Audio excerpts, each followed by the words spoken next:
Hey, security peeps. We are live with another edition of Breaking into Cybersecurity, and we are doing another Hot Job series. I am Renee Small, cybersecurity super recruiter, helping awesome leaders hire great talent. And I'm here with the fabulous Gabe Alix. Say hi to everyone. Hello. Hi, everyone. Thank you so much for being here. We are excited. I had Gabe's buddy Jamie on last week. Jamie, at the end of the live stream, said, "You need to talk to Gabe." And immediately we got together. So, Gabe, I want you, we usually kick off by starting by talking about your background, your career, how you got to where you are today. I definitely want to hear about what we were just chatting about prior to being live. So, talking through the nonprofit that you're a part of, that you're the chairman of the board, helping cyber leaders. So, you and I have not cyber leaders, cyber talent, helping people break into cyber. So we are in sync when it comes to that. So I am going to turn it over to you, let you do an introduction, and then we'll proceed from there. Sure. Well, thank you so much. So excited to be here. My name is Gabe, native New Yorker, born and raised. Been Woo. in the security industry 20, I feel now 23, 24 years now. So started out in government service, enjoyed that. I learned a lot from that experience, spun off to be a contractor and spent years doing compliance, security hardening, multi-domain security, uh, pen testing, and then eventually had a great opportunity to become a CTO for a small pro services company named Digital Age Experts, and that was a fantastic ride for 3-4 years. Then spun off to become a VP of intelligence for Applied Insights, and all the while doing really fun stuff with security, helping build security talent, help build security outcomes for our customer, and just ultimately try to secure the world one bit at a time. And so it's been a whirlwind uh, ride of difficulties and friction and learning and growing people and being grown by people. I stand on the shoulders of giants, and I'm here to help anyone who can. I can. So That is great. I love to hear the background, how you've grown into the role that you are as a leader.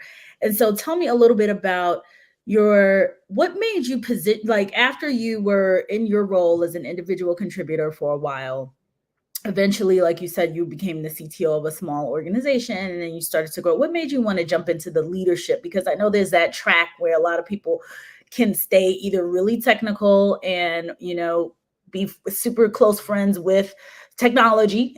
And then others of us have gone up the leadership route and become friends, or maybe not so, not friends with humans. So talk to me about that leadership transition. Like what made you move into that role? so for me specifically, and for a lot of people, it's different. But for me, I realized that I can make a larger impact and solve harder problems through people as opposed to simply technology. And so, being solely focused in technology is amazing, and having deep engineering expertise to solve hard problems is absolutely necessary. And I never want to dissuade anyone who wants to stay in that track. But moving into a field where you can help grow the next generation, you can help motivate and help people meet their career goals has been a fantastic joy. It's also introduces a lot of complexity when you're dealing with human systems. And so learning how to deal with that variance actually helps a lot when you're trying to secure solutions for our customers. So I look at it, even though it's a different field in and of itself, it helps me be a better security practitioner. And so those are two of the big reasons why I definitely enjoyed moving up to the leadership track. Very cool. Awesome. Awesome. So, in terms of hot jobs as a whole, I know last week Jamie was on. There were numerous roles in his team. You were lucky enough to close the positions that you had very quickly, which is awesome. However, I just wanted to understand, like, what do you see as the hottest jobs coming out right now? The ones that were either in your team or in other teams, and skill sets as a whole. So, what should people be focused on learning right now to get into those hottest jobs? Yeah, so it used to be the duality. You always had security, you always had builders or like developers. But now you're seeing a lot of AI ML being like the trifecta of skills that are definitely in demand from a technical perspective. And so, speaking specifically on the security side of that dimension, you're going to need to have a lot of practical knowledge. I love security because you have to know a lot about a lot of things. One survey was like there's about 300 different topics or domains that you need to be very familiar with at some level to be a practitioner of security. And then obviously you spin off. You could be an IoT security expert. You can be a compliance expert. You can be a pen tester, a blue teamer, a purple teamer. And so I love the variety of security and the field that it carries. And so, from anyone who's trying to start out, someone who has a couple certs underneath the belt, the biggest thing is I always say to be good at security, you need to understand how to build it, you need to understand how to break it, and then you'll be able to know how to secure it. So, getting your foundational skills, getting your certifications are great, but take that to the next level. How make them practical, build projects, build solutions you think a customer will need.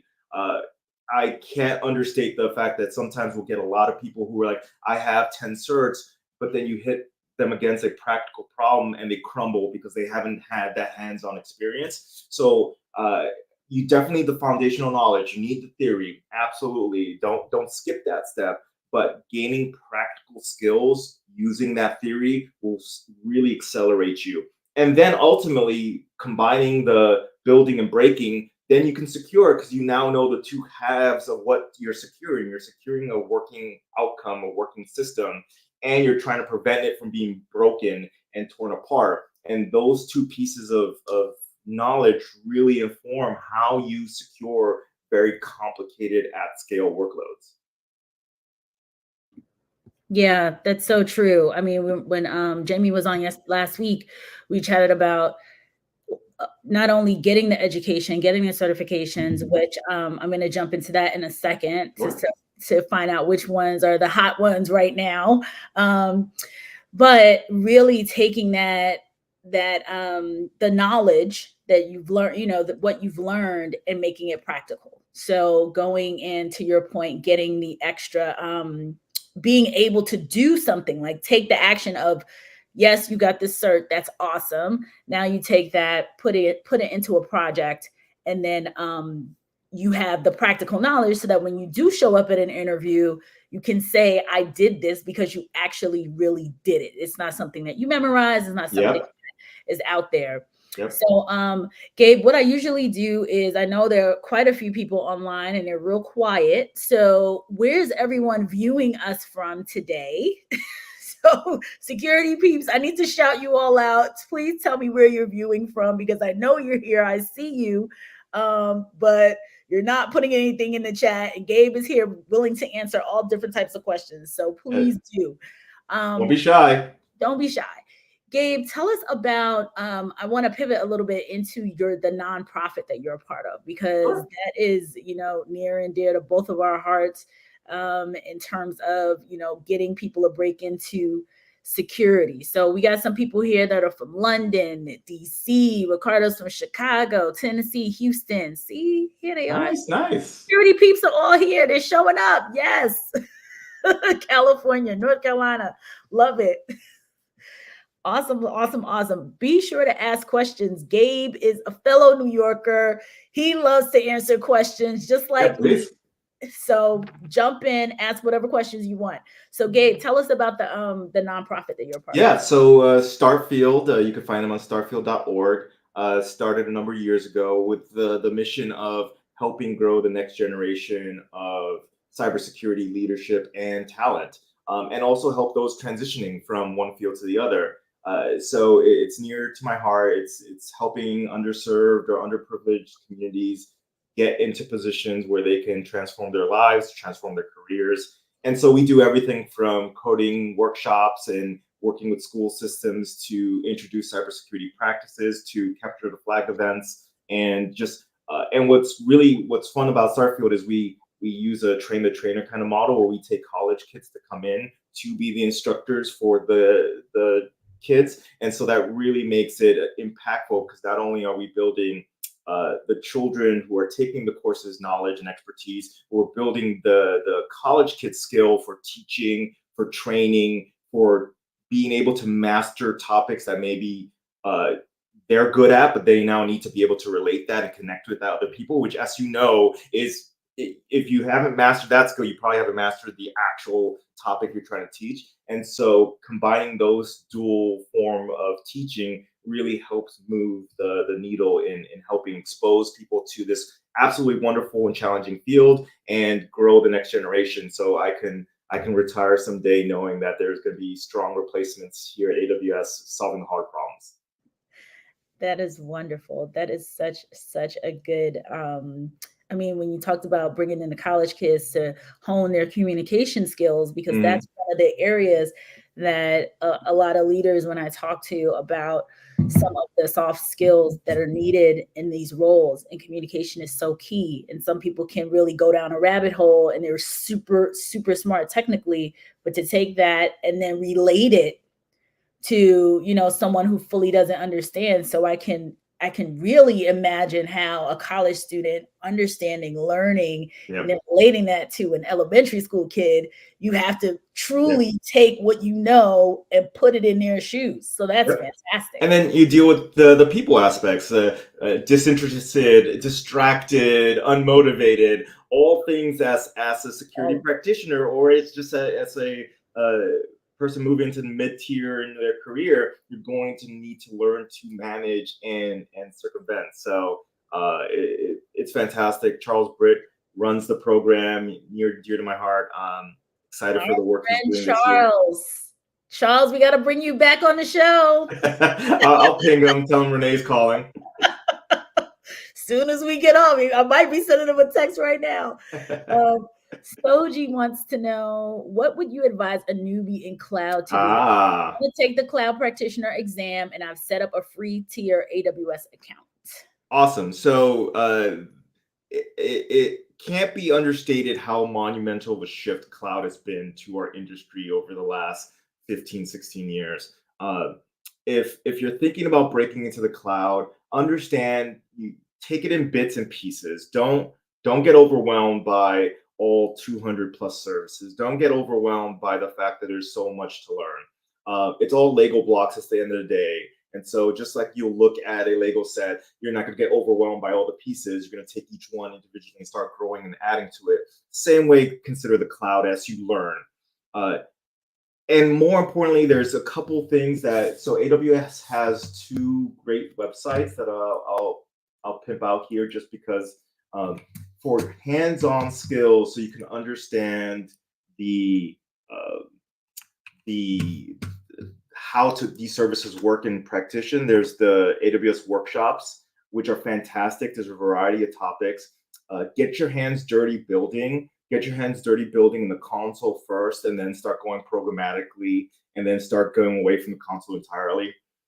And then the other site that I like to recommend is our Skill Builder, which offers a lot of free content and also has a security roadmap in it. And I'll pull that up here in a second.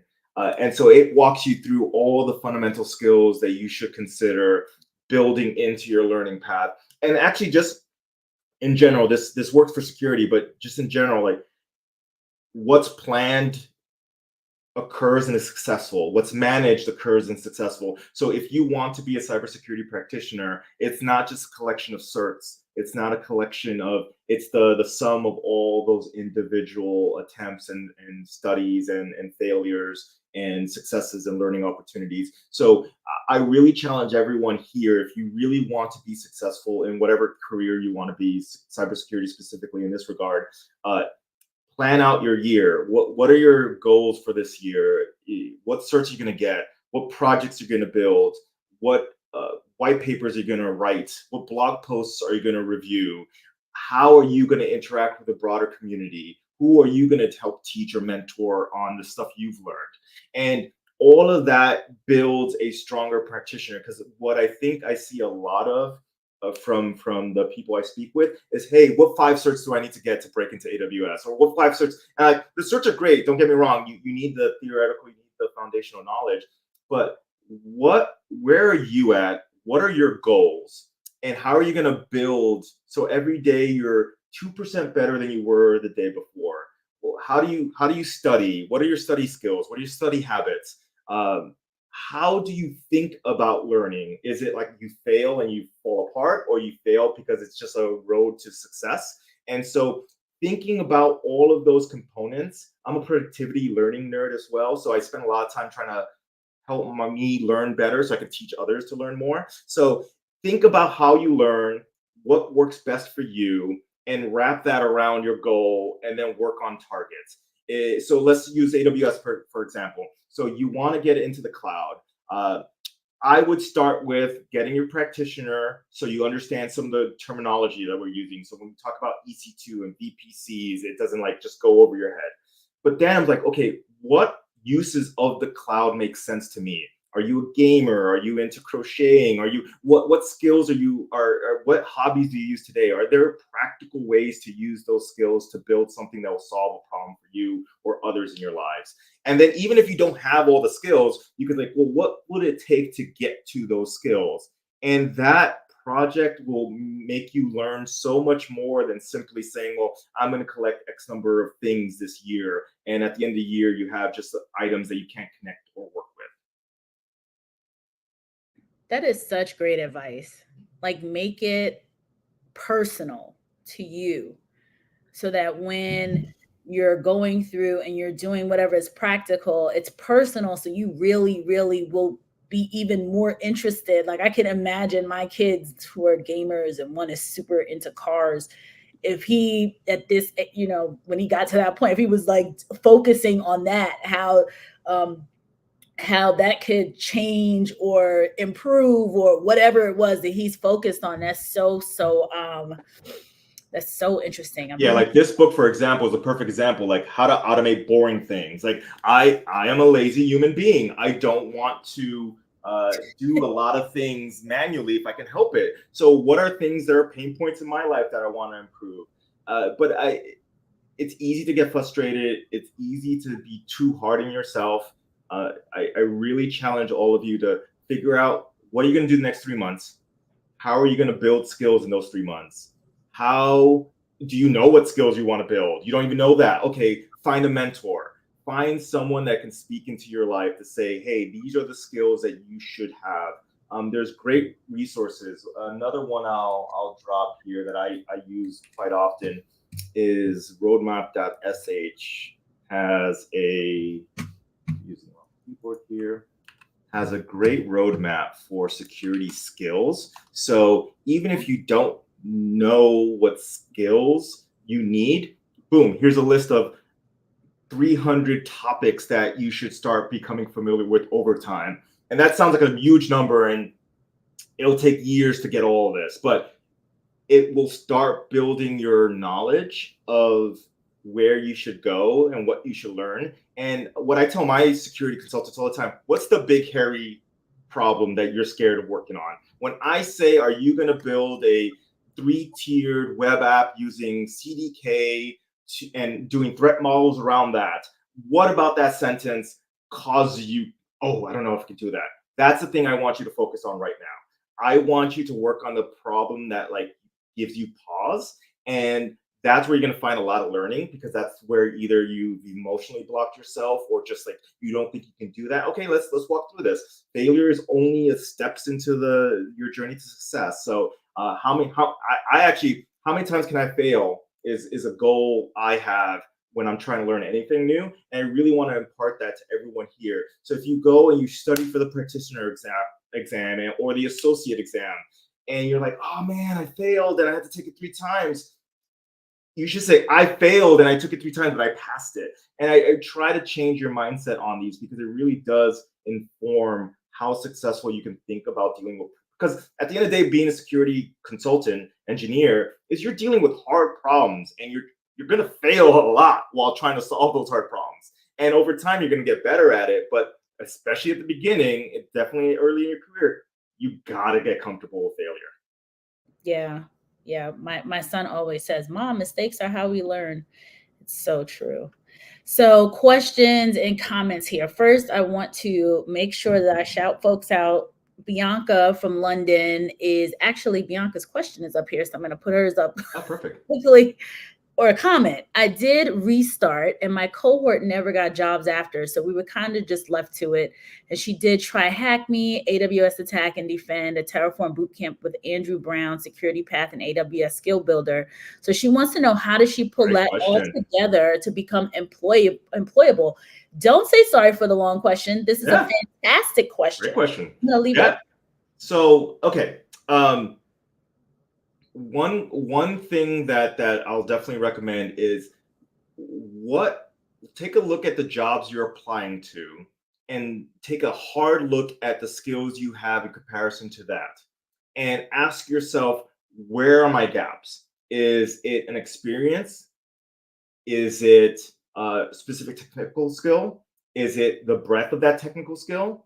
Is it a soft skill that's mentioned but it's not covered here? And so I love the breadth of the training you've taken and the boot camps and the other activities you've done.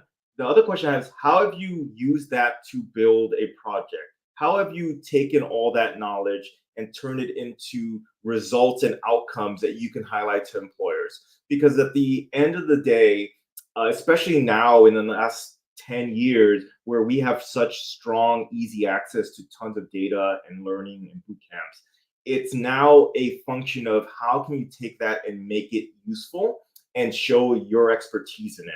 So keep your learning. I love the energy there, but now we move into the space of, you have some technical skills, but what skills are still missing for the job roles you're looking at?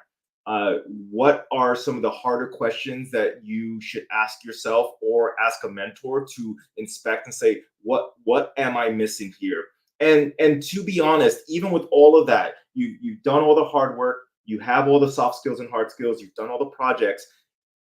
This job market in general, is really based on connections and who you can connect to. So having great recruiters like Renee working with you and for you to hunt for those jobs, working on LinkedIn to make connections to people so they'll know, hey, this is a person you need to talk to, actually makes a big difference. Because if you're just auto applying to jobs on LinkedIn or other job boards, the chance of actually getting through their automated talent systems and reviews is so far low. So some of this is also part of the way the system is built. You have to work to navigate, build connections, build friends, highlight your work through projects, work in communities, do nonprofit work, and then start connecting to that larger. But at the end of the day, it's hard to be in that situation, and trust me, I feel you.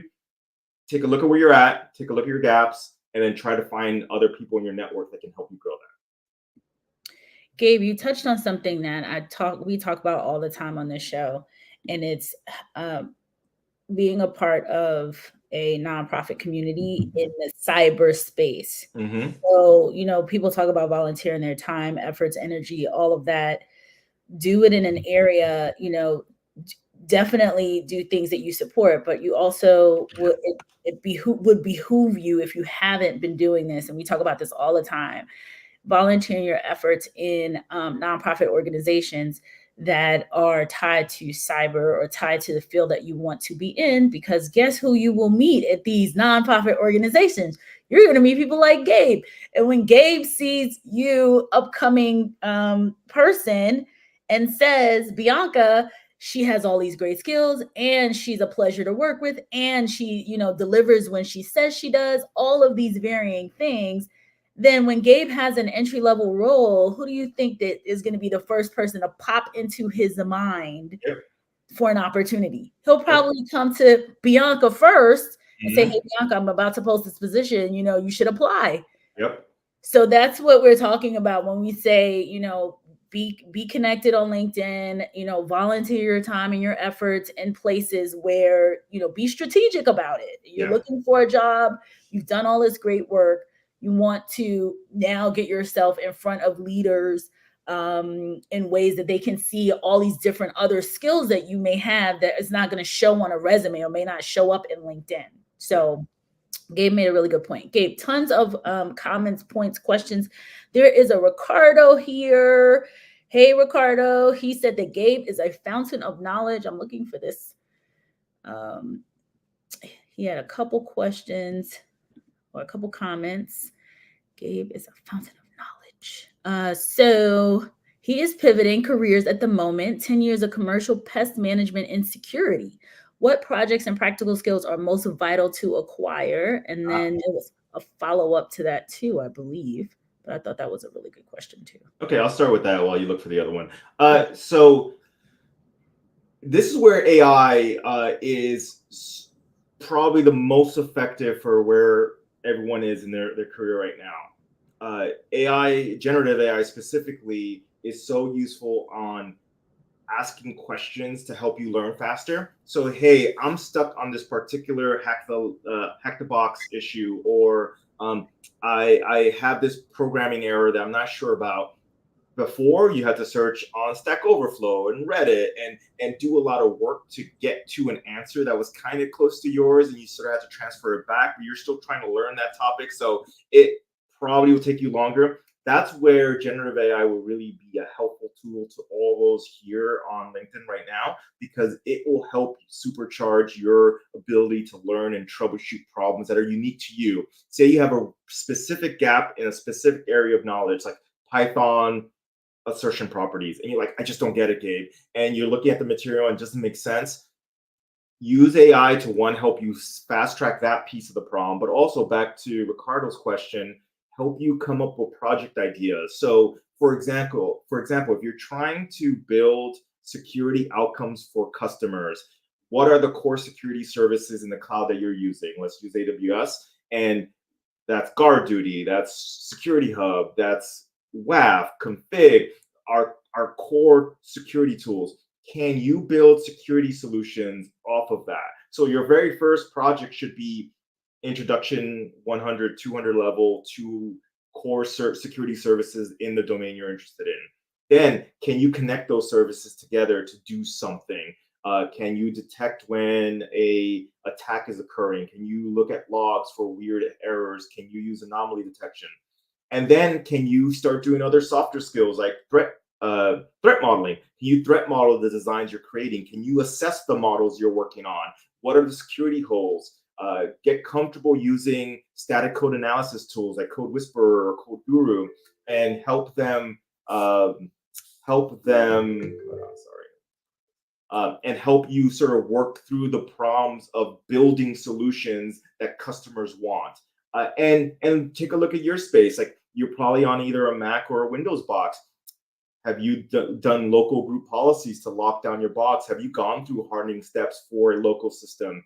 Working through those functional needs really will help build your portfolio skills. So when you're in an interview and they're being asked, hey, Ricardo, help talk to me how you would secure X, or how you would secure a 3N web tiered system, or how would you look at protecting a particular workload, you will actually have experience and knowledge that's specific to that and useful. So hopefully that helps.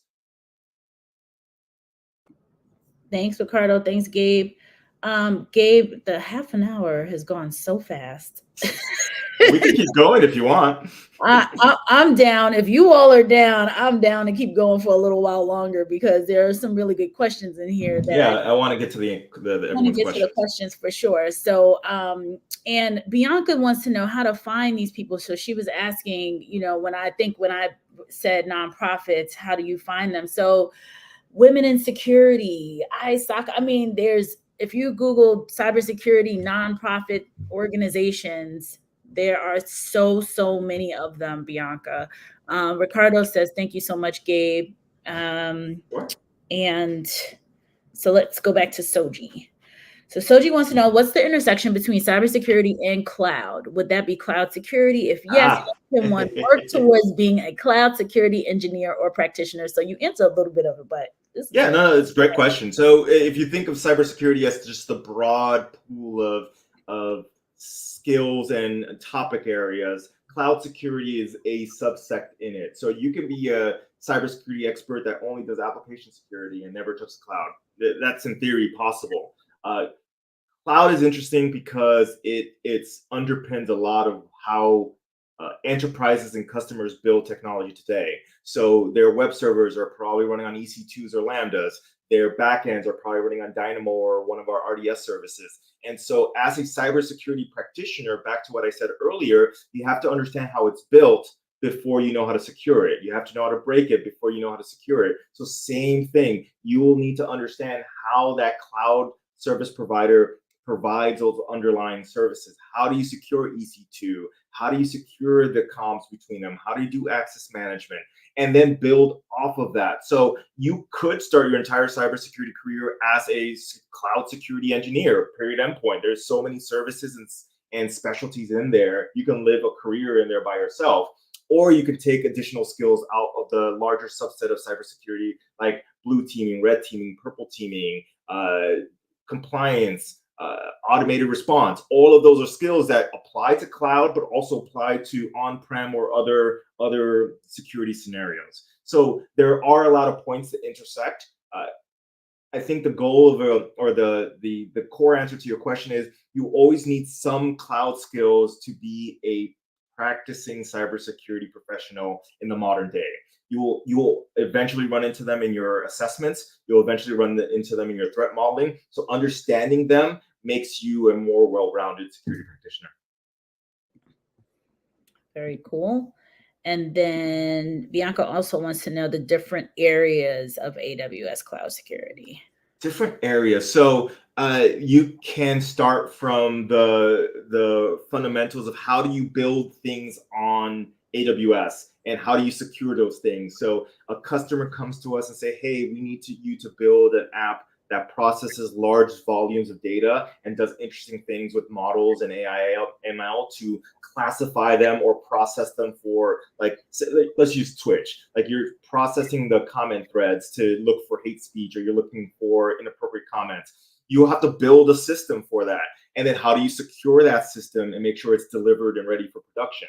So that's one pure just functional skill set that requires security embedded into it. But then you have specific, like, cloud security consultants that do just IAM and KMS. So they focus on those core services to provide very strong understanding of how to protect environments and design them. We have landing zones. And so it breaks down into a variety of places. You can be purely focused on EC2 and like a workload, virtual-based workload security. So how to harden them. Container security is a whole nother field by itself.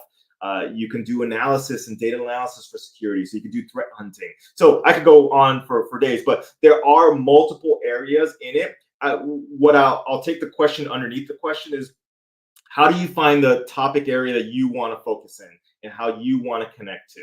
And for that, you got to try a lot of things before you figure out, Gabe, I really don't like this, and this, but I do like this and this. And I'm not using the word like as like an emotional thing, like, ooh, I like this, I'm going to do it, because sometimes what we like isn't best for the industry. But what I do want to say is, you want to find something that you're good at, or you think you can be good at, and that you enjoy enough to work on. Because let's be honest, anything we work on will not always be the thing that gets us excited, but sometimes it's the thing that's most valuable to our business, or more valuable to you learning and being a cybersecurity practitioner. Great answer. And Age says, build a passion project. Yep. So that's pretty much exactly what you've been saying. Mm-hmm. Terrence says, hi, Terrence. He also talks about networking. So again, we are all, everyone here looking to break in, looking to move around the networking component is so, so key. So Soji says, thanks a lot, Gabe. Sure. I think Bianca's saying it's such a big, deep ocean. Yep. So you got to find your spot. Yep. Yeah. Wear your floaties for a little while until you get comfortable. But yeah, absolutely. There's a lot to this field, and I love it. And you will learn to love it and enjoy it as well as you find your people and your places. Exactly. So Gabe, thank you so much for being here. We really appreciate you bringing up, coming on, sharing your expertise, answering our questions. And is there anything that you want to share with either about the nonprofit, about breaking in, any final words of advice before we wrap?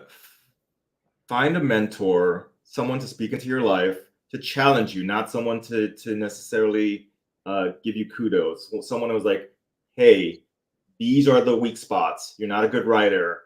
You're not really good at presenting.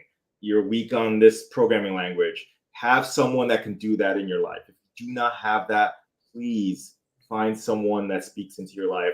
That will be the fastest accelerator for you to get the feedback you need to move past the I don't know what else I'm doing, get frustrated, and feel like you need to give up. And I'm going to follow that with one final question. How do they find a mentor? Because everyone says find a mentor. That's back to networking. So on LinkedIn, if you see someone prolifically posting, if you see someone at your work or a friend on LinkedIn that's, we have a connection. Can I have Renee connect me to that person to talk to?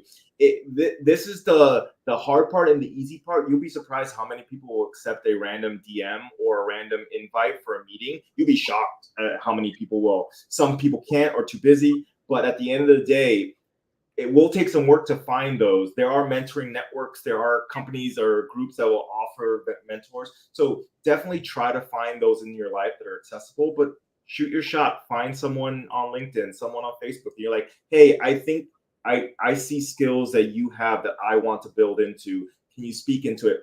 But I will say you have to be prepared to do the work as a mentee. You have to be able to come in on those meetings prepared with questions, prepared with, hey, these are the problems I'm trying to face. These are the kind of things I need help with. These are, because the mentor is also busy. So if you're expecting the mentor to just like make you better, that you're putting a lot of weight on the mentor. So remember, there's pieces in that equation for you.